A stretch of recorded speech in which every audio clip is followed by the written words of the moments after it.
Batteries aren't just for power outages anymore. Batteries are much more useful than just to sit there and do nothing just in case of a power outage. Instead, program your batteries to do lots of different things, including some really useful features like saving money. Batteries have 4 main profiles. One of them is a full backup profile, another savings profile, self-consumption mode, and even an off-grid setting. These are just 4 ways the batteries and the inverters can be programmed in order to save lots of money or just have fun. Be good battery, sit. Good battery. No, just kidding. Batteries are the most useful when they can save money and provide power outages during an outage.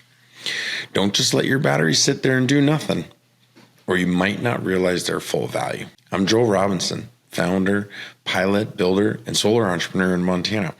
And I teach people how to purchase renewable energy systems and get all the right components so you don't buy the wrong stuff. And you could save a lot of money or just have a lot of fun doing it in the meantime. I'm on a mission to save $100 million over the next 5 years. Join the movement and subscribe to the channel. For a long time, batteries were added to grid-tied solar systems just in case of an outage, like a generator. They just sit there and get old doing nothing. And honestly, that's pretty boring. And it's not really that good for the battery. Now we have lots of options with the battery, using different profiles or time of use settings to exercise that battery or cycle it. Batteries don't age well when they just sit at the same percentage or state of charge. Instead, they like to be charged and discharged, which is called a cycle. And batteries are made up of a lot of individual cells that kind of look like a Duracell battery. They're packaged together and connected into a module, and then those modules are collected, put together as part of a big battery. And that's why batteries can scale to be so big, is they just keep adding on module after module after module. And that's why you can see these gigantic battery banks that really have no limit. Just keep adding on. But those individual cells need to be synced or balanced with each other. And so if even one little cell gets out of sync with the rest, it can cause a problem. So what's the best way to keep them in sync? Charge them and discharge them. Because as they're actively charging or discharging, they're syncing with each other. So keeping those batteries healthy is that they need to be exercised. Sound familiar? It's just like you and me. So what are these different battery profiles, and how do we program batteries so that they're healthy and useful at the same time? So let's take a look at each different profile and understand what they do. Well, a full backup profile just keeps the batteries at 100% all the time, and they're ready in case of an outage. And when that outage comes, you're right at 100% and you have the full capacity of the battery to back up your home. A lot of times what I'll see is then this battery just sits at 100%, for days or maybe weeks before an outage. And then it gets discharged. And when the power comes back on from the grid, they start to recharge. So that full battery backup is what traditionally grid-tied or hybrid systems were used for. But let's have some more fun with those batteries and use them to their fullest values by going into self-consumption mode. And this is where batteries are cycled every day to a preset value in order to utilize them. And that self-consumption mode just means that those batteries are used first to run the loads in the home before we bring in any grid power. This is a great setting for people who want to live off-grid as much as possible and utilize their batteries every day, but still have the grid as a backup, because that is important. And especially if you're not familiar with managing your home's power or being in charge of your power, self-consumption mode is a great way to learn how much power you use every day and how much solar and battery can offset that. So the self-consumption mode works well, especially if you have a small battery or a battery that's not really sized to run your home and off-grid. So it's a great way to monitor it, exercise it, and potentially save some money if your utility has those. settings. Other batteries have a time of use feature, or TOS, or TOU. Sorry, you'll hear time of use being a really common term out there. And this means that the batteries will discharge at certain times of the day. So they're going to be used during specific times during the day, usually to offset a charge from the utility. The utilities get really busy. They get congested at certain times of the day, kind of like traffic jam. I've used, just regular daily traffic as a good example.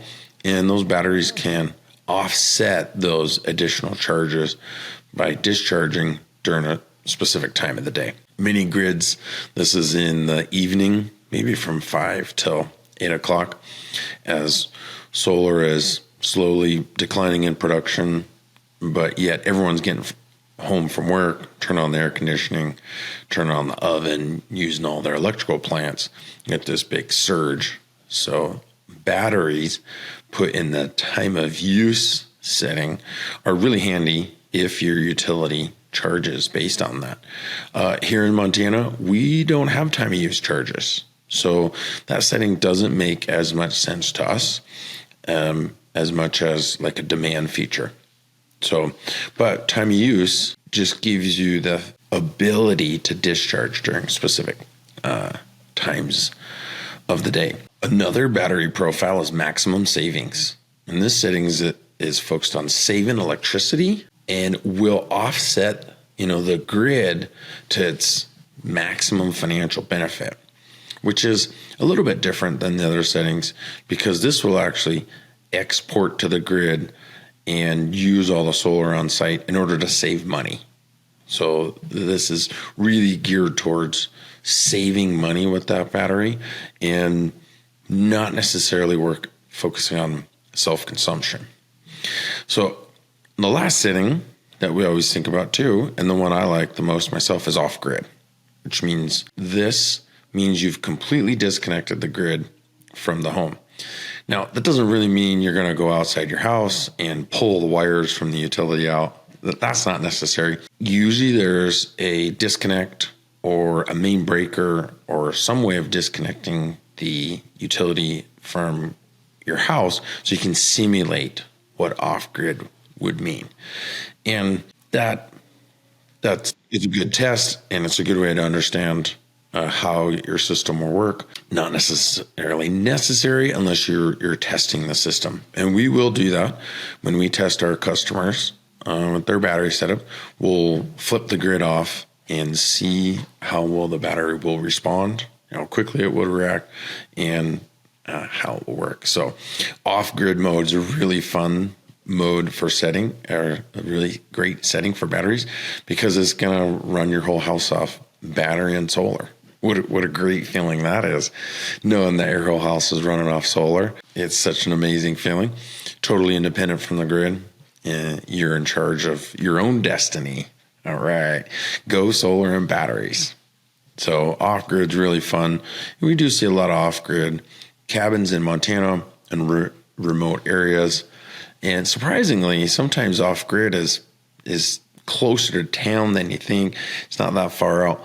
It's just for some reason it costs so much money to bring the utilities into a parcel or a lot that some people think, man, it's just easier to go off grid. So the big concern, or the biggest concept with off grid, is we need those batteries to last all night. From sundown to sun up, the home or the property is going to run off batteries entirely. Now that's different than during the day, because the solar will recharge the batteries, or the solar will run some loads and you won't use as much. But when the sun goes down, solar stops working. That's the one unfortunate thing. But those batteries need to last all night. And so this is a really important concept that I've worked with our customers, is to size these systems to last all night. If you don't want to use the grid at all, you're going completely off grid, these batteries need to last all night, and we need to size them to do so. Now, if those batteries don't make it all night, that's a real problem, because you're out of power until the sun comes up the next day, or you start up a generator to recharge them. But if you're out of power, mom ain't happy, ain't nobody happy. So let's get this right. And one really great point I like to make is that for off-grid, it really matters on the time of year. So we size our battery systems, in particular off-grid systems, for the winter time. The least amount of solar production will happen sometime between Thanksgiving and President's Day. I like to call that our solar winter. That's our least amount of sun that we're going to get, and we're heavily reliant on batteries. So this is the time when the battery sizing matters the most in an off-grid system. It's got to last all night. So there's no sun to recharge those batteries. So in contrast, during the summertime, really there's plenty of solar to recharge those batteries very quickly.